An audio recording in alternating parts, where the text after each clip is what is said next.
kind of the definition of a leader, two important qualities, central qualities of a leader: strong back, open heart.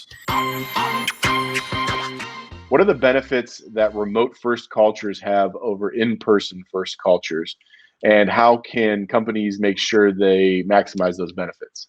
Yeah, it's a great question. Thanks for having me, Matt. Loving the event and what you're doing at Powder Keg. It's a fantastic question. So the obvious benefit is companies hit the ground running that had remote work first. They found out ways to asynchronously collaborate and communicate, and they were very ready for this challenge. I think some of the benefits we spoke about earlier is that true clarity on outcomes versus output. It's less about the time spent in front of the desk and putting in FaceTime at work, and it's a lot more about what are the results and clear outcomes. And so we find that some of the benefits of remote first cultures sometimes tend to be clarity on the scoreboard and a deeper emphasis on a really great strategy building process that creates true alignment and clarity of what success is.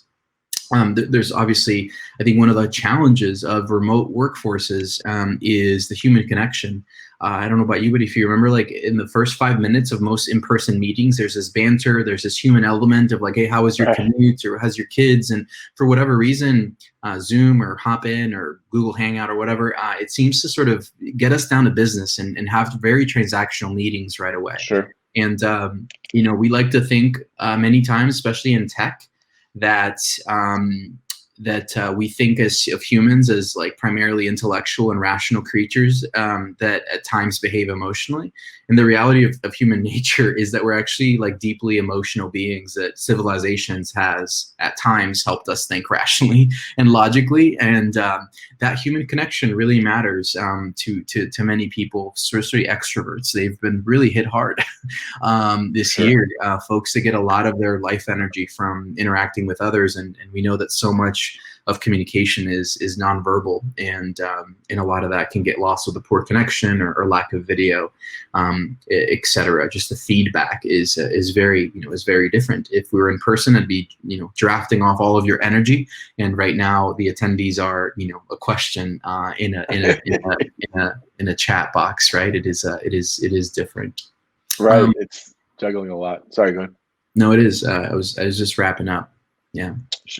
So I know we have a few more questions coming in. I personally want to know, and I've heard this a lot, and I'm just curious, what things can leaders do to put their employees or their team members in a position to succeed?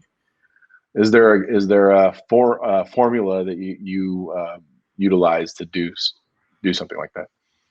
That a company uses to help their leaders succeed? Is that right? No, that leaders use to put their team members in a position to succeed. Okay, got it.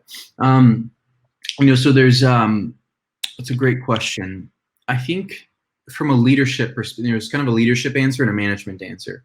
From a leadership perspective, I'm a big fan of Jerry Colonna's company that he co-founded called Reboot, and it's kind of leadership development. And he talks about the definition, kind of the definition of a leader. Two important qualities, central qualities of a leader, are an strong back and open heart. Strong back, open heart. If you have an open heart, but not a strong back, you're going to have really great people connections, great loyalty, but representing the business side and getting things done might be difficult. And the other way around, if you have a strong back and can make good decisions on the business side, but don't have a heart for people, that can be challenging as well on the other end. So I love that definition and the duality. The non-duality of those two things needing to be present at the same time. The strong back of a leader to make difficult decisions that many times leaders need to do with an open heart. A different way of doing that is the Marines. Some groups in the Marines talk about, that I learned from Chip Knighty, one of my leadership coaches, is mission first, troop always.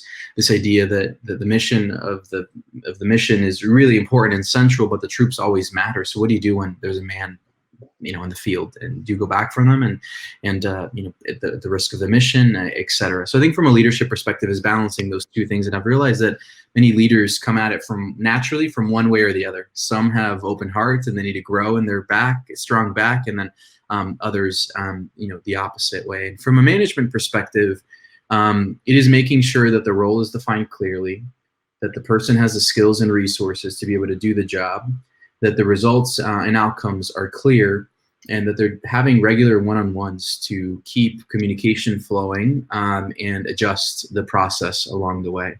I think a different way to describe this is McKinsey has this model of the progression of leadership through the ages. And in the Industrial Revolution, you just had to have IQ. That was all you needed. You just needed to organize bits and pieces and resources and people into predictable business outcomes. You just needed intellectual quotient.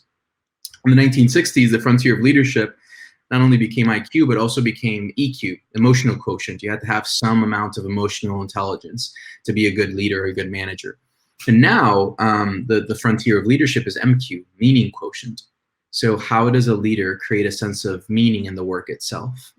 How does a leader help a person who's toiling all day in front of a screen, let's say, connect to why that work matters more than just a paycheck?